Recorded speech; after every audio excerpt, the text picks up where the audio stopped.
পৌর জলে পোকা, বালুরঘাটে তৎপর বিধায়ক। তির্যক মন্তব্যে বিঁধলেন শাসককে।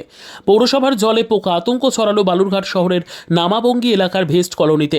28 এপ্রিল বাসিন্দারা দেখেন সরবরাহকৃত জলের মধ্যেই পোকা ঘুরে বেড়াচ্ছে। জল কিভাবে ব্যবহার করবেন তা নিয়ে চরম সংশয়ে পড়েন এলাকাবাসী।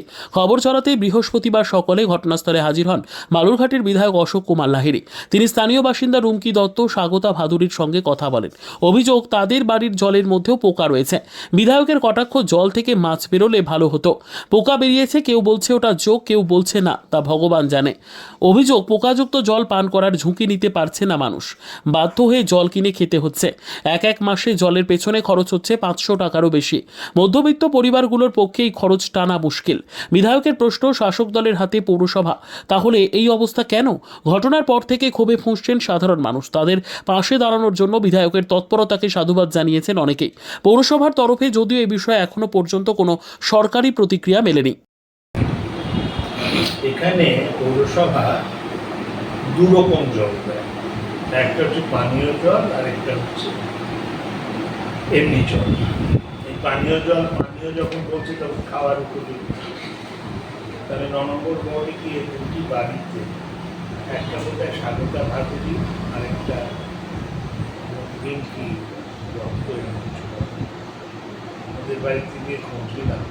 যেটা হলো, জল দিয়ে আসছিল 3-4 দিন আগে, ওই জলের মধ্যে পোকা বেরিয়েছে। তো এখন পোকা মেয়েরা ডার্মেটোলজিস্ট নন, সুতরাং ডার্মেটোলজিস্ট না তো কী বলে, ইনসেক্টসের সম্বন্ধে যারা বিশেষজ্ঞ, কিন্তু ওদের দেখে মনে হয়েছিল জোঁক না পোকা, এটা কিছু হবে। কিন্তু ওইরকম থাকাতে তো পানীয় জল নয়। সেটাই যেটা আমার খারাপ লাগলো, সেটা হচ্ছে পানীয় জল করলে সরবরাহ করছে, কিন্তু ওই জল খাওয়ার তো সাহস হচ্ছে না। তারপরে ওরা জল কিনছে। একটা সাধারণ মধ্যবিত্ত পরিবার, তাদের দুদিনে একটি করে ড্রাম লাগে, যেটার দাম 25 টাকা।